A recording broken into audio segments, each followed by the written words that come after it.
vous souhaite la bienvenue dans ce nouveau top un peu particulier. Particulier car nous allons vous parler d'amour, donc accrochez-vous bien. Avez-vous déjà eu à déclarer votre flamme à un ou une amie avec lequel vous vous entendez super bien? Si ce n'est pas le cas, laissez-moi vous présenter ces animés où les amis finissent par devenir des amants. Cela pourrait peut-être vous donner du courage à enfin pouvoir passer à l'action.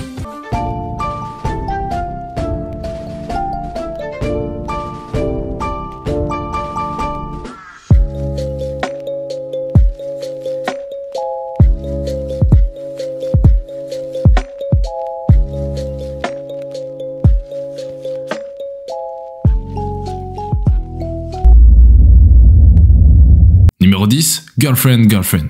On est plongé ici dans la vie de Naoya qui est un lycéen de première année. Depuis un moment déjà, il est tombé amoureux de la belle Saki dont il est amoureux depuis l'enfance. Cependant, Nagisa, une autre fille de première année, décide de venir lui déclarer sa flamme. Selon vous, qu'est-ce que Naoya a fait? En tant que protagoniste, il décide de prendre une décision de deux petites amies pour le prix d'une.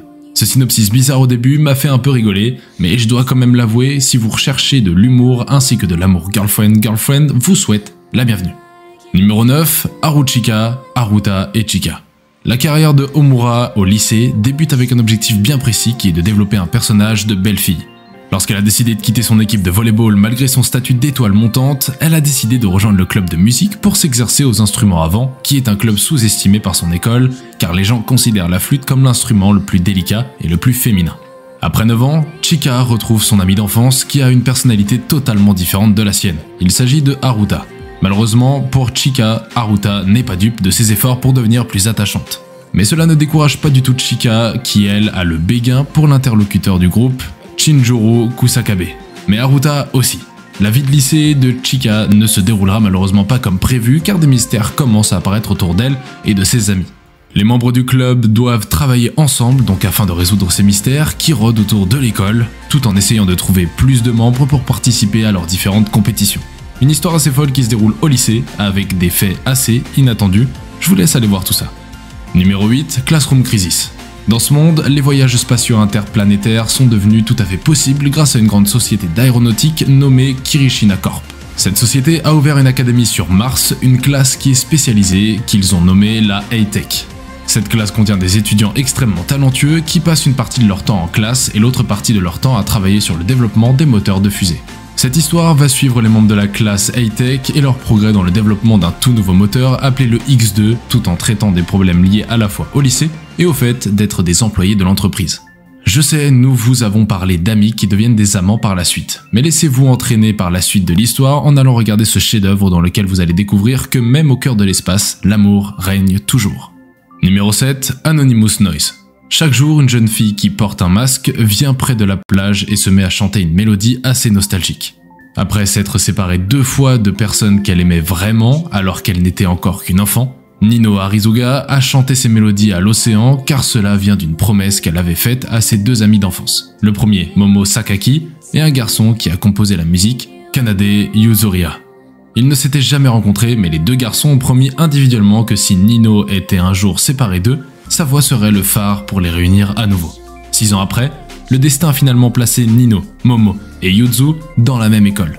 Cependant, le temps a bien changé des choses en eux. Tandis que Nino tente de tenir la promesse qu'elle leur avait faite, les sentiments de Yuzu pour elle refont surface et Momo se donne beaucoup de mal afin d'empêcher l'union entre les deux. Une histoire assez compliquée mais qui vous laissera sur de très belles mélodies. Numéro 6, I Always Like You. Cet animé assez original nous parle d'un groupe de lycéens. Nous allons donc suivre leur quotidien aussi bien dans les bons comme dans les mauvais moments.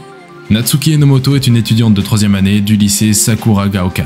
Elle est très amoureuse de Setoguchi Yu, qui lui est son ami d'enfance. Le jour où elle décide de se lancer afin de lui avouer ses sentiments, Natsuki a fait une grave erreur. En effet, par peur de se faire rejeter, elle décide de faire passer sa déclaration pour un entraînement. Comme cette dernière continue de prétendre ne pas être amoureuse de Setoguchi, un autre élève de sa classe décide de se lancer afin de déclarer sa flamme à Natsuki. Pourra-t-elle un jour arrêter cette mascarade et se déclarer pour de vrai à Yu? Nous voici arrivés dans le top 5, j'espère que cette sélection vous aura grandement plu. Si c'est le cas, n'hésitez pas à me le dire en commentaire et si possible à me lâcher votre plus gros pouce bleu, cela fait toujours plaisir. Sans plus tarder, on se retrouve avec le numéro 5, Sola. Cet animé porte bien son nom et vous verrez pourquoi. Yorito Morimiya est un garçon qui est obsédé par le ciel.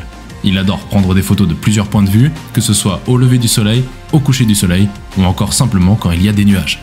Au cours d'une de ses excursions, alors qu'il s'était levé pour prendre une photo au lever du soleil, Yorito rencontre une fille assez étrange qui se disputait avec un distributeur automatique. Au moment où notre gentleman Yorito essaye de forcer le jus de tomate de la file à sortir du distributeur, elle a disparu sans laisser aucune trace. Cet animé va donc suivre l'histoire de Yorito et de sa sœur Aono et de leurs amis d'enfance également Mana et Koyori Ichizuki ainsi que la fille mystérieuse qui a disparu et qui semble d'ailleurs receler un secret assez sombre.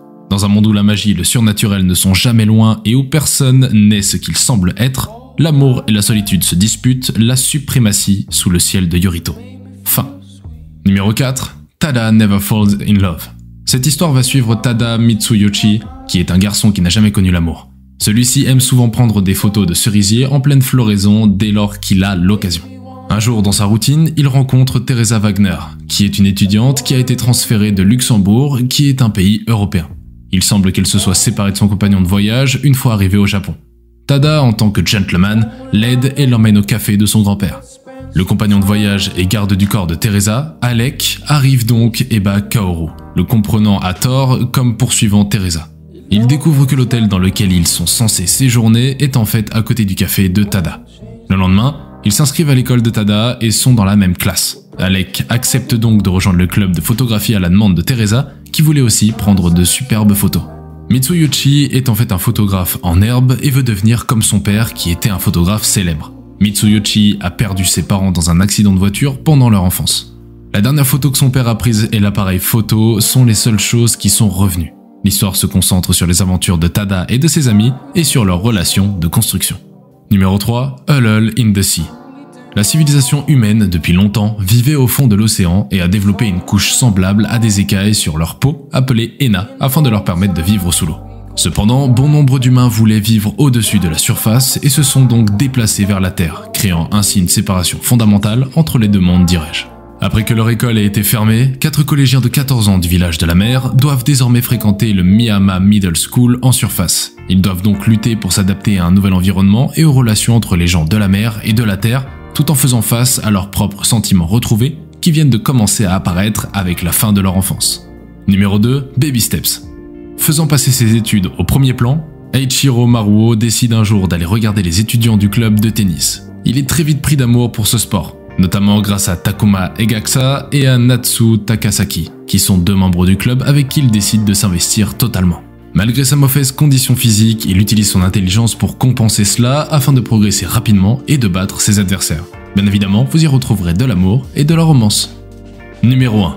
On fait un retour en arrière ici car on est en 1991 avec Haruo Yaguchi, qui est un élève de primaire passionné de jeux vidéo. Il y consacre d'ailleurs une très bonne partie de son temps.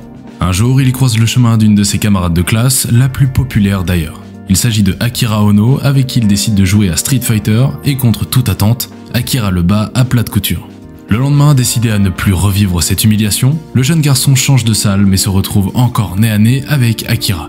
Une grande histoire d'amour s'apprête à naître avec ces deux-là. Nous voici à la fin de la vidéo, n'hésitez pas à me donner vos impressions en commentaire et à me lâcher votre plus gros pouce bleu. Abonnez-vous aussi à la chaîne pour nous soutenir, ça fait toujours plaisir. Je vous dis à la prochaine pour de nouvelles vidéos et en attendant, portez-vous bien.